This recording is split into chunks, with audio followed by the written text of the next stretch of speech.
A long-term plan to manage our region's rapid growth is struck down by the state for violating the law. Now a showdown is brewing over how fast and far development can go. You are listening to Engage on Central Florida Public Media. I'm Sharon Stone. The Florida Department of Commerce now says Orange County's Vision 2050 plan is null and void after recently being approved. Calls to roll back plans to protect rural regions now have legal ground to stand on here in Florida with Senate Bill 180, a state law signed by Governor DeSantis at the end of June. Central Florida Public Media environment reporter Molly Durg is following the changes and joins Engage to break down what's happening and the impact. Molly, thanks for being here. Thanks for having me, Sharon. Vision 2050 was just adopted in June by Orange County commissioners. Let's take a step back. Remind us of just the purpose of this plan in the first place. Right. So Vision 2050 is the county's new comprehensive plan. The last one was adopted in 2009. And the goal behind Vision 2050 is sort of to set the scene for more sustainable long-term growth. The county is projected to have 500,000 more people living here by the year 2050. So there's a need to plan for that growth and do it in a sustainable way. The plan calls for directing that growth to urban areas, so areas that are already being urbanized, where there's already a lot of people, higher population, and away from rural areas. And it also implements the Orange Code. So these are two different yet inherently related things that were adopted as like a package deal. The Orange Code is the set of land development rules through which the Vision 2050 comprehensive plan will be implemented. So they kind of go together. They're two different things, but they go together. And a little side note, we just learned that Vision 2050 is the first new comprehensive plan for the county since 2009. And Orange Code is actually the first entirely new land development code for the county since 1957. It's like 68 years since the last code was implemented. So since then, since 1957, there's been like little adjustments made here and there, but no overhaul or fully new code until now. So it really is, together, these documents are a vision for sustainable growth for the county. So Molly, talk to me about how much work went into getting to this point. What was the whole process that led up to it being adopted? We're talking about years of work here, Sharon. So Deputy County Administrator John Weiss says 8 years and tens of thousands of hours of staff time went into developing Vision 2050 and the Orange Code. There were lots of community engagement sessions to get feedback from residents. Weiss did say last month that he would be incredibly disappointed if Vision 2050 were to be outright repealed based on all of that work, all that staff time that went into this new plan. Even still, last month, Weiss also laid out some of the reasons why delaying the implementation of Vision 2050 might be a smart move for the county, simply in light of potential legal concerns from Senate Bill 180, which I know we're going to be talking about today. But ultimately, last month, commissioners and the mayor stood firm, and they decided not to delay the implementation of Vision 2050. They stood firm in those years of work that they've done. We've got a strong plan. Let's see it through. Okay, so we have this Vision 2050 long-term comprehensive plan adopted in early June, and this accompanying Orange Code. There is another layer to this that we need to understand. The Rural Boundary Ordinance Orange County voters approved in November of last year. Can you connect the dots for me here? How does the rural boundary come into play? Right. So what Orange County's rural boundary does is it makes it harder to boost density or development intensity in designated rural places. Now, collectively, those designated rural areas cover about 54% of the county's land acreage. Most of that's in East Orange County. There's also some designated rural areas in West Orange County, mainly Northwest, but most of it's in East Orange. Basically, what the rural boundary does is it makes it required for the Board of Commissioners to have a supermajority vote to either approve more intense development in those designated rural areas or to remove any property from one of those rural areas. So again, making it harder to develop more intensely in areas designated to be rural. But the rural boundary is separate from Vision 2050, so that's important to understand. It was approved by voters before Vision 2050 was adopted, but it's very much in line with the sustainable growth principles of Vision 2050. So these two initiatives are certainly conducive to one another. They're two separate things, but they are intended to work together, so to speak. So now, without the overarching sustainable growth plan that is Vision 2050, the county doesn't really have that additional mechanism of really ensuring that we're supposed to leave designated rural areas alone, again, per the rural boundary. That's still in place. But with Vision 2050 currently not in place, again, that mechanism of really ensuring, this is our vision, We want to keep intense development out of rural areas. That's not there. Okay, that makes total sense. Now, catch me up on the latest here. First, we've got the Florida Department of Commerce sending a letter to Orange County that was dated July 28th. It says Vision 2050 is, quote, null and void. What is that based on, Molly? Right. That decision is based on the department's interpretation that certain parts of Vision 2050 conflict with a new state law that was intended to help storm-damaged regions recover. Specifically, that is Senate Bill 180. And it prevents counties and cities impacted by a hurricane from adding more restrictive or burdensome, that's the clause, more restrictive or burdensome land use changes. In general, that prohibition is for 1 year after a hurricane, but for certain storms that hit last year, it actually applies retroactively. So that means for counties and municipalities that were affected by hurricanes Debbie, Helene, and Milton for us, the law specifically blocks more restrictive or burdensome changes until at least October 2027. And what's really key here, as Assistant Orange County Attorney Georgiana Holmes has said, there isn't a set standard in the new law actually defining what restrictive or burdensome actually means. So that's open to interpretation. And the state's interpretation is that Orange County's plan, Vision 2050 for sustainable growth, violates the new law. I do want to point out that we reached out to the State Department of Commerce before this taping, requesting a statement or interview to talk about the decision or any guidance provided to Orange County, but they referred us back to the original letter that they sent. Okay, so Molly, how is Orange County responding? So Orange County has a message up right now on their Vision 2050 webpage letting the public know the state's taken issue with this comprehensive plan, and the county's planning to meet with folks from the Florida Department of Commerce to get a better sense of their concerns and get some guidance on next steps. Board of County Commissioners will certainly be discussing the matter. Staff will be looking for their direction. And in the meantime, as the message on the county's website says, the existing comprehensive plan and zoning code will continue to apply until further notice. We confirmed with the county that means the old comp plan and zoning code, so the ones in place before Vision 2050 and Orange Code were adopted. I feel like this conversation is an onion. We just keep peeling away more and more layers. Orange County is also facing other challenges to their growth plans. Yep. And the County Commission approved Vision 2050 and the zoning rules that go with it in June. They knew Senate Bill 180 could potentially be an issue. Last month, the county got written notice from a law firm challenging the voter-approved rural boundary under that new state law, Senate Bill 180. The firm's also challenging an amendment commissioners approved earlier this year to remove rural land in Lake Pickett from an area zoned for major development. So big picture, where does all of this leave things now? It's looking like lawsuits, Sharon. So the lawyers we mentioned earlier who were threatening last month to challenge Orange County's rural boundary, they're making good on that promise. They have filed a lawsuit against the county. The lawyers represent developers behind a major development proposal called Sustany that would bring some 2,000 homes to rural East Orange County. And yeah, again, Orange County's back to using its old comprehensive plan and land use code. That land use code before Orange Code hadn't been updated since 1957. Central Florida Public Media environment reporter Molly Durg, I appreciate you walking us through all these steps. Thanks so much, Sharon. To understand more about the impact on communities, we're talking to people engaged in these developments. Save Orange County, a neighborhood organization dedicated to preserving rural land and promoting responsible development, is meeting this week to look at their options and next steps. Rachel Hildebrand serves on the board and lives in East Orange County. She joins Engage to talk about the impact of Vision 2050 and the rural boundary amendment that was approved by 73% of Orange County voters. Here we are doing everything we can to be good citizens, good community members, getting out the word. And then we finally thought we did it in November. We got so many votes for the rural boundary. I was out there every day during early voting and on the day of voting. And I have kids, and I was doing it all with them. And they were like 2, so it wasn't easy. We thought we won, and then here we are. It still took like 6 months to get it added.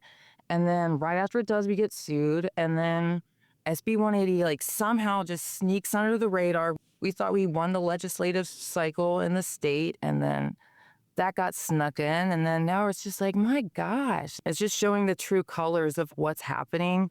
It's not about the people. It's not about how the votes count up. It's about who has the biggest money at the end of the day. And they're just suing counties until they're just in a place of submission where they can't fight. Can you talk to me about why protecting the rural boundary is so important to you in East Orange County? I never thought it would be like this, so gung-ho about something.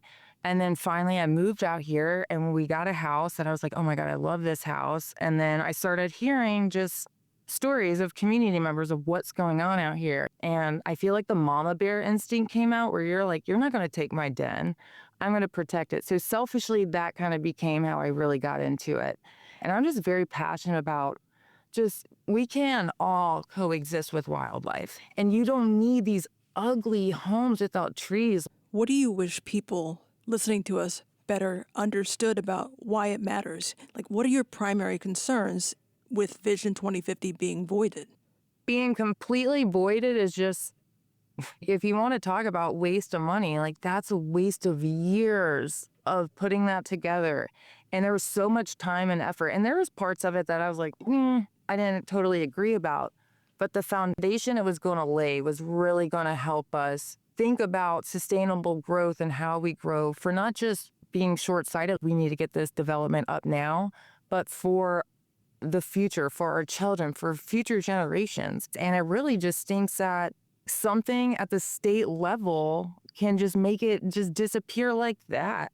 All these lawsuits just seem childish to me, and I really wish we could just stop it and just work together. You've pointed out this contradiction that's coming from decision makers and lawmakers on the state level who say that they support Yes. local governments.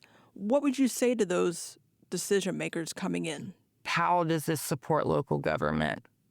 I would gladly listen to that, but I just don't see it no matter how you spin it or look at it. At the state level, again, you don't even live here. You're coming in and saying that our local government can't function like that. It's just getting disgusting. It's like you're literally just wanting to put another cookie cutter development and just waste taxpayers' dollars and being so short-sighted because it's it after that. The grow's already being developed. I drive past it every day and my heart breaks when I just see the burn pits of just trees and just, we've already had a bear, a poor black bear was already hit either last week or 2 weeks ago. That should be the symbol of what's going on out here in East Orange County. And it's just sad. That was East Orange County resident Rachel Hildebrand, who serves on the board of Save Orange County. We're joined now by Eric Grimmer, a smart growth advocate with Orlando YIMBY, which stands for Yes in My Backyard. He's also chair of the Transportation Mobility Advisory Commission in Orange County and was involved in creating the Rural Boundary Amendment that passed in November. Grimmer talks about why he thinks tossing out Vision 2050 is a loss for responsible planning. Yeah, my support of initiatives like the Rural Boundary and Vision 2050 in opposition to state laws such like SB 180 is not out of some anti-growth or anti-development perspective of my own. I am a chapter lead for Orlando YIMBY. We are a pro-housing organization that supports development and supports growth. But we support the right type of development and the right type of growth. Getting away from what we've been doing in the state of Florida for the last 30, 40 years, which is paving over undeveloped green spaces for low-density suburban sprawl. I'm in favor of development that is where we already are, building up, not building out. So my support of Vision 2050 and Rural Boundary is because it seeks the type of smart growth that I support. What was your initial reaction when the Florida Department of Commerce declared Vision 2050 null and void then? So SB 180, unfortunately, is nothing new. So when I saw that Vision 2050 was rejected by the state, it wasn't a surprise. Not only because that's more in line with what they've been trying to accomplish, but it's kind of what SB 180 dictates. SB 180 does not define the most important terms of it, meaning what are regulations that are more restrictive and more burdensome. That is so broad and is undefined. It wasn't a surprise to see the State Department of Commerce come to the conclusion in which it came to, because when something is so broad and undefined, you can argue almost anything would fit into those parameters. But the problem is SB 180 itself. It's overbroad, it's vague, and it does not provide local jurisdictions the information which they need to plan for their own future. I'm listening to you talk about a power struggle, who's in control. You're also an attorney. I want to know from you, Is this a valid legal dispute? Could we see lawsuits? I think, wow, question, we're going to see lawsuits. I've already heard that municipalities in South Florida have either planned to or have already filed lawsuits against SB 180. I saw recently that Leon County, where Tallahassee is located, is planning on filing a lawsuit. That Manatee County, a red county in the state of Florida, their county commission has already announced their intent to join that lawsuit when it is filed. This is a bipartisan issue. This is not a red versus blue issue here in the state of Florida. Stopping suburban sprawl and preserving our natural, beautiful, undeveloped areas is something that almost every citizen of Florida agrees with. So laws like SB 180 are contrary to the will of the people, whether those people support the Republican Party, the Democratic Party, or independents. People are united against these type of laws that are extremely damaging to our natural environments and result in a lower quality of life for everyone. As a member of the Orange County Community Development Advisory Board, can you speak to what your next steps are? I think Orange County needs to press this on all fronts, and I'm confident that our Orange County Commission is going to do so. And that includes, when lawsuits are filed, joining those lawsuits and challenging SB 180 in court as being defectively vague and ambiguous. But also, we need to tackle this on the legislative front as well. I have spoken with members of the Orange County delegation to the State House of Representatives and the Senate. They know the problems with SB 180. I don't think many people at the time, when this bill was voted on by members of the House and Senate and then signed by the governor, realized the impetus of what the bill in this particular session, SB 180, would do, because the bill was an emergency management bill as originally conceived. Some of this streamlining red tape was up to people to rebuild their homes after they've been destroyed in a hurricane, which was an absolutely worthwhile goal. However, due to either imprecise drafting of the law, and this was done inadvertently, or was done intentionally, it became much bigger than it was and had much more of a greater impact. Big picture here. If Vision 2050 is blocked, what are your primary concerns? How would it change planning and growth moving forward? As lawsuits work their way through the process, as the legislative session plays out, people aren't going to know if SB 180 is going to be in effect in the future. Are we going to be developing under a future of Vision 2050 or a future with the old comprehensive plan? And that creates uncertainty. And there is nothing worse for development or for the business community in general than uncertainty. We're not going to know the rules of the game for a long time, potentially, in Florida and Orange County. So my biggest fear is, if we lose Vision 2050, is that we lose that plan for the future. But we also lose the years and thousands of hours of work put in by our local government staff, by our elected officials, and by our residents who came out to meetings and participated in the conversation, offered their thoughts. So much work has gone into this plan for the future of Orange County that to lose it, not only would we revert back to a comprehensive plan that encourages suburban sprawl, but we would lose all that work and expertise that went into crafting it in the first place. And that's the kind of loss that prevents people from being engaged in the future. As a citizen advocate, that's one of my biggest fears as well, is that people who did engage now throw up their hands. It's like, well, I did this and, none of it mattered anyway. It was all thrown in the trash can. So why should I engage in the future? So what, if anything, can the average resident do as this moves forward? We've got to stand up. And there have been organizations that are doing that in the state of Florida, have been doing it for decades. And I commend them for their dedication and their vigilance on these topics. But it's something that we can all be a part of. We can all reach out to our individual legislators and say, I do not support SB 180. We need to fix this. We need to allow local governments to implement a vision that matches those of their residents. We need to be able to plan for the future here in the state of Florida, make it more financially sustainable, make it more environmentally resilient. They should listen to you because they are accountable to you. And if they are not, you have the ability in 2 years to make a different choice. Attorney Eric Grimmer is chapter lead of Orlando YIMBY and chair of the Transportation Mobility Advisory Commission in Orange County. While speaking in Orlando Tuesday, Florida Chief Financial Officer Blaise Ingoglia was asked about home rule, referring to the statute in the state constitution that grants local governments authority to manage their own affairs and enact local ordinances without approval from the state. This is what I say about the home rule argument, especially cities. Cities come to the legislature in order to be incorporated to create the city. And then they create the city and they wind up overtaxing, overspending, adding onerous regulations on the people. And then who protects the people? That's where the state comes in. So I don't buy this argument that the state shouldn't get involved in home rule. The people who wanted a home rule come to the state and ask for permission to form that home rule. Who's going to watch for the taxpayers? I tell you who. I am. The governor will.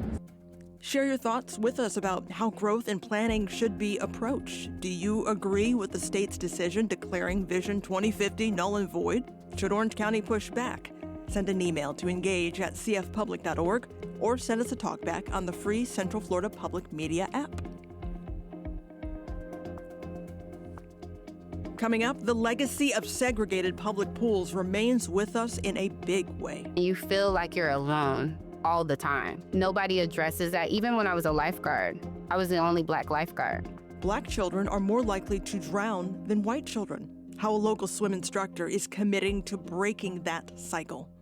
You are listening to Engage on Central Florida Public Media.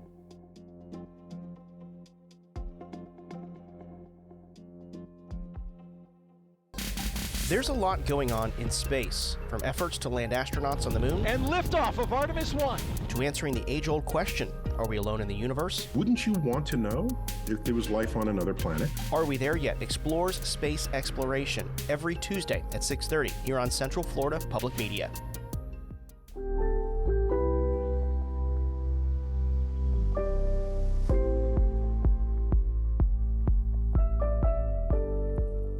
You're listening to Engage on Central Florida Public Media. I'm Sharon Stone. A home security camera caught the moment when 3-year-old Ace fell into a backyard pool in Apopka and the response that followed. We were having my daughter's birthday party, actually, and it wasn't even supposed to be a pool party, but of course, kids, they see a pool, they want to go in it. It's inevitable. So the kids were all around the pool.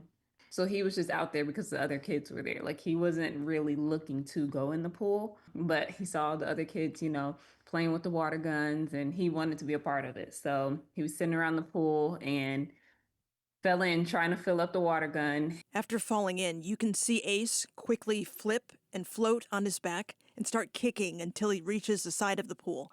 He was in the water for 10 seconds until someone runs to the edge and snatches him up out of the water. And in the video, you saw my cousin actually pull him out. So everyone came into the house. They were like, oh my gosh, he fell into the pool. He fell into the pool.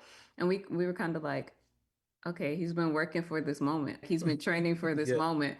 Mm-hmm. And we're like, okay, these swimming lessons where we're seeing him cry and still just letting him go through it, like, it paid off. And I feel like maybe as time goes on, we kind of settle in understanding oh wait, this could have been tragedy if we never had did it. After being pulled out of the pool, you can hear Ace crying, but that is far better than no sound at all. A child can drown in seconds in silence. CDC data shows drowning risk factors vary by race.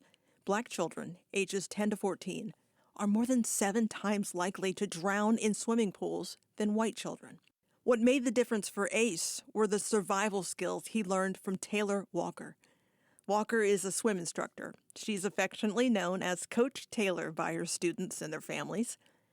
The lifelong Orlando resident founded the Olympian Fortress Swim Academy. Her goal is to make sure all kids feel confident and comfortable in the water, and that African-American children get the swim training they need. I met Coach Taylor at her grandparents' home in Ocoee by the pool where she trained growing up. In anything that I'm going through, I come here. I come here to swim, I come here to think, I come here to decompress, and then also half of my swimmers are developed here too. So it's significant to the business and it's significant to myself. How did your memories growing up here by this pool shape where you are today? Perseverance, discipline, no matter what, always go back to your foundation. No matter what, always stay true to what brought you through. No matter what you're going through in life, make sure that you stay consistent and making sure if you fall short, go back to your foundation. Growing up and being so involved in swimming, did you ever find situations where you were not represented? You might have been the only person of color in that situation. You feel like you're alone all the time. Nobody addresses that. Even when I was a lifeguard, I was the only black lifeguard for so many years. I was going from Wayne Ditch YMCA, Dr. Phillips, I was at Roper, and I helped out at Tangelo, and I was pretty much the only black lifeguard, swimmer, swim instructor, until they started bringing in somebody else, but it's usually yourself and other people that don't look like you. That can play a mental toll because the stigma is black people can't swim. But they don't realize there's a lot of us that can, but eventually you either give up because you're not gonna take that beat down, or you're just done. You're just done. It takes the right parents, it takes the right coach to keep certain swimmers involved. It can be hard. Looking at CDC data, black youth are more likely to drown and die than white youth. Can you explain that? What's happening? And what can we do to change it? Why does that number persist? One is because parents don't take it serious until it either hits home or actually close enough. Like hits home, actually happens, and they can't afford it. So if you can't afford it, you're going to find every reason not to go around it. But most people in our communities love the beaches, love the pools, love the pool parties. And so they don't take it serious until they actually feel it. But it's not just about money. There are historical explanations for the disparity, too. During segregation, African Americans were denied access to public pools, beaches, and swim lessons. Post-segregation resistance continued, and many pools were privatized rather than integrated. That disparity has spanned generations. The USA Swimming Foundation found that if parents don't know how to swim, their children are more than 5 times more likely not to learn how either. Ace's parents, Alex and Shayla Francois, decided to break the cycle. So I still currently don't know how to swim. I did take a community swim class and didn't find it too helpful. I think my fear of water just kind of overtook what I learned. There was a time I went to Bahamas with my mom, and she was showing me, she was like, look, I know how to float. And I was like, well, Mom, why haven't you ever taken me to the beach or in water to teach me how to float? And that's the first time I actually at least learned how to float. But as far as like swimming, yeah, I'm not like the full-on swimmer, to say the least. What motivated you both as parents to enroll your kids, to enroll Ace with Coach Taylor? Well, in the last, I would say 2 years, just us living here in Central Florida, we just noticed watching the news, the multiple deaths. I mean, we're just more proactive, not reactive kind of parents, as well as like, well, my in-laws, her parents are more like, well, let's do something as well. They didn't want to have any mishaps as well with like drowning or anything like that. So they were like setting the stage for the new generation. Yeah, they were like, we need to get him in swimming lessons because he was the first grandkid. So they were like, we need to get him in a swim lesson. So it was like a group effort for all of us. Can you talk to me about lessons with Taylor and your son? Just how was that process for you as parents, seeing the challenges that he overcame and to overcome your fears to put him in these lessons? Honestly, I think it was really just doing it and not thinking about it, just because we were nervous when he first started. There was plenty of anxious moments sitting throughout the first lessons. It was really nerve-wracking, really, because, you know, as a kid, it's something completely new. Him adapting to swimming, just like, you know, doing the first few steps, he was scared. And so like we're seeing the fear that he has starting off to getting in the water. You almost want to jump into the water and save him, but you realize like, no, this is a lesson that a kid needs to go. Specifically though, working with Coach Taylor, what we love is that you could tell that she knows kids. She takes her time with him. A goal of Coach Taylor's at the Olympian Fortress Swim Academy is to ensure that all people, especially African Americans, have this refuge to overcome fears and to master skills and develop that mastery of the water. Can you speak to just the importance of swim education, especially in the Black community? It's a really great topic because I feel like a lot of us don't know how to swim. We don't overcome that fear. I think it is super important to learn. I'm going to do it. Coach Taylor's been talking to us about it since he's been doing lessons. I definitely believe in her goal in Florida. So you definitely would want to just know how to swim to save your life or save your kid's life. Or you go to the beach or you go different places, but you don't really think about any of the dangers that, especially like us in the African American community. They do say when you get older, things become harder, but I believe as well, though, this is a skill set that you need. So as far as like the Black community, it's like 100%. If you're not going to do it and you're fearful of it, you at least need to have your kids learn to do it. It's scary to see, but it's a beautiful thing when you notice that your kid can save themselves.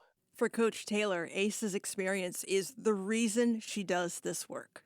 Ace is he's very vocal. If he doesn't want to do something, he's a typical toddler. I call them toddlers. They're teenagers, but they're toddlers. And he's the one that would make a swim instructor question what they're doing. And what I mean by that is am I doing it correctly? Am I scaring him or am I helping him? And so to this day, he still cries. And it's more so just because he just doesn't want to do certain things. But the way that I teach, I'm stimulating their muscle memory. So even if they're crying, their body, their muscle memory, their mental is taking in the knowledge. In the last few weekends, he fell into his grandparents' pool. And everything that I taught was right there. I mean, it happened so quick, and everything that you think that he's not gaining, he showed right hand. He fell in, rolled to his back. There was a toy in between him that was blocking him from grabbing the wall, but he stayed calm. He stayed on his back. I believe in the video he is crying, but it's am I going to cry and go under, or am I going to survive and cry? And he made the decision to survive and cry, and I immediately saw him right after, and that defines my relationship. I tell parents, text me, call me, let me know what's going on, because if I don't know, I can't put it in their lesson plans. And so I saw him right after I was done with lessons, and he hugged me for 10 minutes. And he said, I love you, Coach Taylor. I love you, Coach Taylor. Give me kisses and stuff. Because I think at that moment he realized she's here to help me. She's here to help me, and I'm here because of Coach Taylor. And so that I cried all weekend. Because sometimes you just feel like you're doing so much and you're not being noticed, or you don't know if your swimmers are taking in. I think God needed me to see that. What do you see just looking out on the pool, thinking about what's next? Where would you like to take your academy? I would like to have what the name of my business is, a fortress. So an indoor pool that mimics and feels and embodies a safe place for people that look like me, don't look like me, special needs, don't have special needs, processing. I wanted to embody what it feels like for when I teach. When I teach, it's nothing but me and that swimmer. We're not coddling your fears. We're not about to slowly take the Band-Aid off. We're going to get right in, because if something was to happen now, the water does not care about your emotions. I care about your emotions, but I'm not going to coddle that emotion. So what I see for my business is continue to be patient, continue to work on my craft, continue to develop swimmers, but them to have a home, for them to leave school and know that they have a place to say, I feel safe, I feel honored to be in the water, I feel like at the end of the day, I have a place that embodies what I feel at that moment, emotionally, physically, and know that when I leave the swim school, that I am a better person. I'm a better swimmer. And Taylor Walker's work shows change can start with one lesson and the right coach.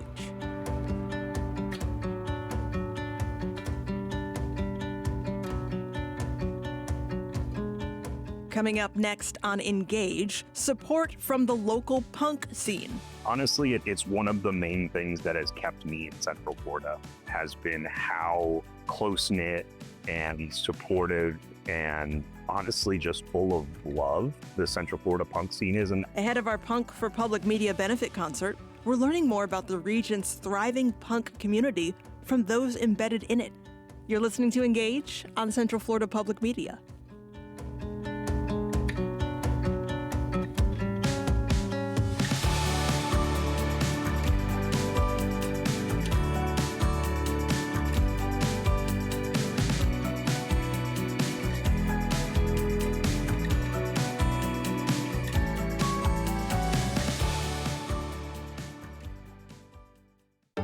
The Wrap is a podcast from Central Florida Public Media, curating the top Central Florida news stories and in-depth reporting each week. Join me, Brendan Byrne, as I bring you news headlines, deep reporting dives, and insightful conversations from the news team. A new episode of The Wrap every Friday morning. Get it wherever you get your podcasts. You're listening to Engage on Central Florida Public Media. I'm Sharon Stone. 8 bands are donating their talents and time to make some noise for a crucial cause this weekend.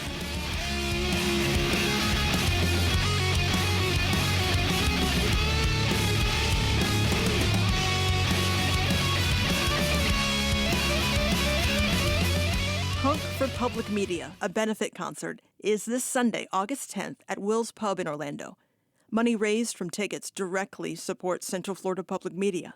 Congress voted to take back $1.1 billion in funding that was previously set aside for public media across the country, reversing more than 50 years of federal investment. For Central Florida Public Media, the vote means a loss of about $300,000 a year.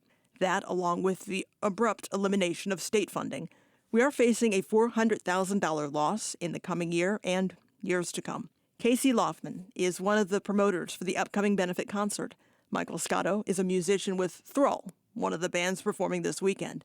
They join Engage to talk about the show and the support they find in Central Florida's punk community. I just thought it would be really cool to do a benefit concert with DIY artists, people who would care and want to promote public media and unbiased journalism. I just thought that the ethos would align really well with the artists and with the people who work in journalism. Also, I thought it would align really well with the ethos of Will's Pub.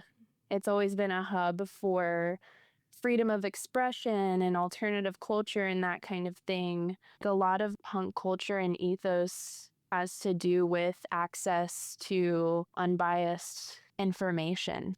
We here really are proud of presenting that unbiased, respected fact-check journalism. I want to know from you, Casey, what was it like in promoting this and organizing it to see those artists and musicians in the community that you're talking about come together to support this? It was really inspiring. When I pitched this event to the bands, they were all immediately stoked. And one of the musicians donating their time and talent to perform at Punk for Public Media this Sunday is Scotto with Thrall. I need some background, Scotto. Tell me a little bit. How do you describe Thrall? How long has your band played together? What do you play?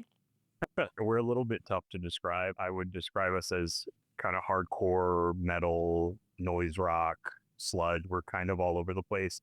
We've been going, gosh, now probably about 3 years. We all, the three of us, do vocals, and then I play guitar. Justin and Julio play bass and drums, respectively. Hey, Scotto, what does punk mean to you? That is a good question. To me, it is that, as Casey kind of alluded to earlier, that DIY ethos, that mentality of the money is not the motive, the ego is not the motive, the quote fame is not the motive. It's about bringing people together, spreading a message that is positive, that is at the forefront of helping the people around us, especially the people who most need it. When we're between songs, when we're introducing our songs and talking about the things that we're writing about, those are the things that we're writing about, are the places in the world where we see injustice and we see a need for somebody to be outspoken about, hey, either this isn't right or this is something that we support, this is something that we love. That to me is really the ethos of punk, and is giving the voices that are unheard a platform and a place for people to hear them. To be fully transparent, I'm not super familiar with the punk community in Central Florida, but a couple of my colleagues have told me it's probably much larger than the average person would realize. Can you talk to me about the presence? Honestly, it's one of the main things that has kept me in Central Florida, has been how close-knit and supportive and honestly just full of love the Central Florida punk scene is. And when I say Central Florida, I mean everywhere from Tampa to Jacksonville to even Gainesville, where you have people who you may not know each other, may know each other peripherally and see each other once a year or something like that. But everything from supporting each other on booking shows or getting out, support each other's new music or those types of things, to things like this, where it's a cause that we all feel is worthy and we all want to get behind. There's this constant unity around that, around wanting to put as much energy and as much positivity behind each other and the causes and the things that we consider to be just and right. It's incredible. Honestly, I've lived in a couple of different states. I also lived in South Florida for a little while, was involved in the punk scene there, which I also think is really healthy and really strong. But here, more than anywhere else in my life, I've found such a strong connection to that. I'm wondering if there is something that is misunderstood that you wish people better understood about either the punk community or punk music. I think that there is kind of like a perception of individuals who participate in punk culture and ethos that there's like a sense of carelessness, a sense of recklessness. Violence too. Violent, for sure, violence. It's a genre of music and culture that I'm interested in, and I know my family's like, what the heck, you know? Like I know they don't fully understand it, but the way I see it, all the things that Scotto just mentioned, there's a lot of concern in this culture for the state of things as far as what's going on in our communities. There's a lot of really passionate people who feel so strongly for a cause in a fashion that might seem extreme or too bold or intense. The expression of like anger and intensity and passion for things is just, I see it as like healing your inner child. I know that sounds like a little bit corny, but when I'm at a show and I see people who are just losing it, it's just so cathartic and beautiful, and it's healthy. Showing and sharing your anger and your frustration with what's happening, whatever the case may be, whatever what's happening means to you, does not have to inherently mean that you are a violent person or a dangerous person and I think that is the big thing for me that is misunderstood in punk culture. We want to impart our passion, whatever that may be, onto the listener, onto the viewer at our shows, to be able to explain to them, hey, like, this is what means something to us. We're up here, we have a platform, we have the opportunity to share this 25, 30 minutes with you. All eyes on us. You're listening to what we have to say. This is what we have to say. And it's about coming together and acknowledging that we all have pain that we deal with based on millions of different factors that we all encounter in our lives. And that coming together, and like Casey said, having that catharsis of sharing that with each other is so crucial and so healthy, to have that community around feelings that in many cases people are scared to talk about. People are, especially men, I think, are afraid to talk about their emotions and what hurts them. And it's so important for people to be able to meet with their friends and to say, hey, this is what hurts me. This is what bothers me. This is what makes me angry. And to either have them say, hey, you know, that I disagree with that entirely. Let's talk about it. Or to say, you know what, I completely level with you and I'm on the same page, and let's share in that together. Let's commiserate around this pain. And then it's halved. It's no longer this burden that we all carry on our own shoulders. It's something that we shoulder together. Casey, what would you say to someone who isn't familiar with punk music about this event? Should they still come? Would they enjoy it? 100%. Yeah, I think everyone should come. I think this event is for everyone, every kind of person. And if you're not really into rock music or fast and loud music, you might change your mind. There's also such a breadth of musicians on this. I'm so excited for this lineup. There's so many bands that are playing it that are some of my favorite Central Florida bands. And Catnap, for example, they're playing right before us, and they are easily, if not my main, like my favorite Florida band, definitely or Orlando band, definitely in my top 3. You know, incredible. They're young kids, and they're not playing fast and loud punk music. They're playing, to me, what I consider like pop punk music, but it's incredible. It's so freaking good. And when I saw the lineup and I saw that we're playing after that, I'm like, oh my God, we have to follow that because they're just so incredible. The last show that I went to, that was a Catnap show, it was kids. The entire crowd was kids singing their lyrics back to them and dancing and just having a great time. And that's another reason why I'm so excited about this. It's not like it's just all somebody squeezing into a mic at you for the entire 6 hours. There's a lot of variety in what we're going to be getting to enjoy. And that really excites me more than anything else, that so many people in so many different niches and genres of music in Central Florida all came together and said, this is where I want to be. This is what I want to support. So yeah, very, very, very excited about that. Yeah, to that point, there's going to be a variety of sounds and tempos and volume levels. I think there's something for everyone at this event, 100%. Agreed. That was Scotto with the band Thrall and Casey Loftman, who is promoting the show on behalf of Moxie Booking and Will's Pub. Punk for Public Media, a benefit concert, is Sunday, August 10th from noon to 6 at Will's Pub and Little Indies on North Mills Avenue in Orlando. You can find the full lineup of bands and ticket information on our website, cfpublic.org.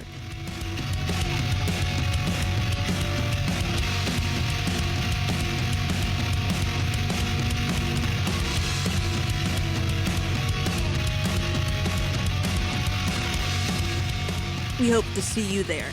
I also want to invite you to our next Engage in the Community event we're calling Caring Across Generations. So many people are caring for their kids and their aging parents. This hands-on Engage in the Community experience is created especially for people who are supporting multiple generations as caregivers. I'll be there to moderate a live panel conversation with real talk from caregivers and community leaders navigating multi-generational care, sharing the joys, the struggles, and the wisdom that they've gained. You'll be able to record your story and participate in interactive reflection stations in a space to be heard and supported. Join us Thursday evening, August 21st at 5:30 at our home studios located on East Colonial Drive in Orlando.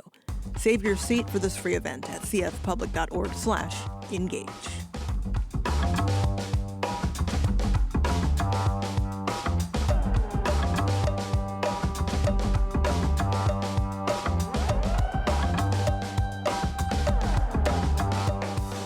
That is all for this week's edition of Engage. I'm Sharon Stone. Thank you for the company. All Things Considered is coming up following NPR News.